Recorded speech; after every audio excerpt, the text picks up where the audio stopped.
Halo, salam dan bahagia. Pada kesempatan kali ini, saya Happy Bertalina, calon guru penggerak Angkatan 8 Kota Jakarta Timur, ingin menyampaikan koneksi antar materi pada modul 1.1 dan modul 1.2 yang telah saya pelajari dalam pendidikan guru penggerak ini.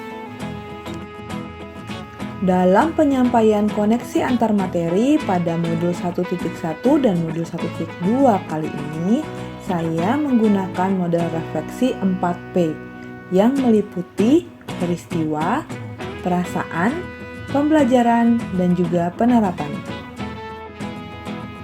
P yang pertama adalah peristiwa. Momen paling penting dan mencerahkan bagi saya setelah saya mempelajari modul 1.1 adalah yang pertama, ketika saya menyadari bahwa pendidikan itu harus menuntun, bukan memaksakan murid dalam tumbuh kembangnya, sehingga murid menjadi manusia yang merdeka sesuai kodratnya.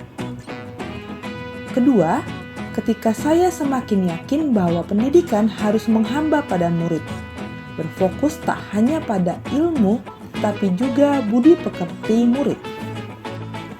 Adapun momen paling penting dan mencerahkan bagi saya ketika saya mempelajari modul 1.2 mengenai nilai dan peran guru penggerak adalah yang pertama, ketika saya diingatkan kembali nilai-nilai dasar dalam menjalankan peran-peran penting, khususnya sebagai guru penggerak, sehingga murid menjadi merdeka dan memiliki nilai dalam profil pelajar Pancasila.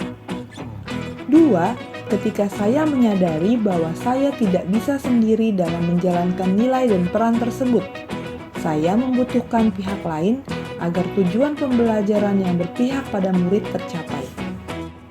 Setelah mempelajari modul 1.1 dan modul 1.2, saya menyadari bahwa modul 1.1 dan modul 1.2 ini memiliki kaitan yang erat.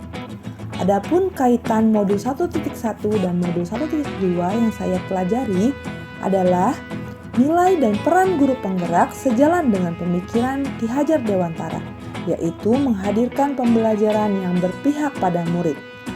Tujuan utama kita memegang nilai-nilai dan menjalankan peran sebagai guru penggerak adalah murid, murid, dan murid.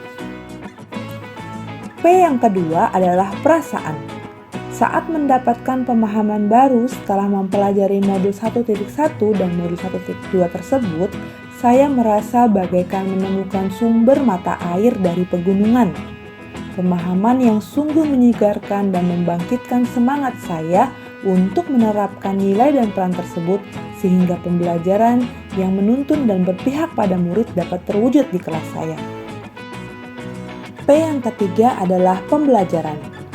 Dahulu, sebelum saya mempelajari modul 1.1 dan modul 1.2, saya berpikir bahwa saya bertanggung jawab penuh pada keberhasilan murid dalam tumbuh kembangnya. Sehingga dalam menjalankan nilai dan peran sebagai guru, saya menjadikan murid sebagai objek pembelajaran. Sekarang, setelah mempelajari modul 1.1 dan modul 1.2, saya berpikir bahwa peran saya hanya sebagai among yang menuntun murid hingga dapat menemukan kemerdekaan dalam tumbuh kembangnya sesuai kodratnya.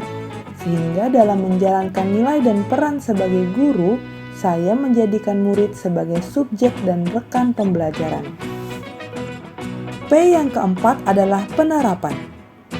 Adapun rencana kegiatan yang akan saya lakukan sebagai bentuk pengembangan diri sederhana, konkret, dan rutin yang akan saya lakukan mulai dari sekarang adalah yang pertama, saya akan konsisten menghadirkan pembelajaran yang berpihak pada murid di kelas melalui pembelajaran-pembelajaran yang inovatif, kreatif, dan holistik. Setelah melibatkan murid dalam pembelajaran, saya akan menuliskan jurnal reflektif pribadi sebagai wujud evaluasi pembelajaran saya secara rutin. Selain itu, saya menyadari bahwa saya membutuhkan pihak lain untuk mewujudkan tujuan pembelajaran yang berpihak pada murid. Saya akan berdiskusi dengan rekan sejawat dalam evaluasi dan peningkatan kualitas pembelajaran di sekolah. Saya juga akan berkomunikasi dan menjalin hubungan baik dengan murid, rekan sejawat, orang tua, organisasi, dan pemangku kepentingan agar dapat menciptakan kolaborasi yang baik untuk kebutuhan murid. Terakhir, saya akan terus belajar dan melakukan pengembangan diri secara berkelanjutan dan mandiri, sehingga saya akan terus menjadi guru yang selalu mengikuti perkembangan zaman. Demikianlah paparan saya mengenai koneksi antar materi pada modul 1.1 mengenai pemikiran filosofis Bapak Ki Hajar Dewantara dan modul 1.2 mengenai nilai dan peran guru penggerak. Terima kasih telah menyaksikan video ini. Salam dan bahagia.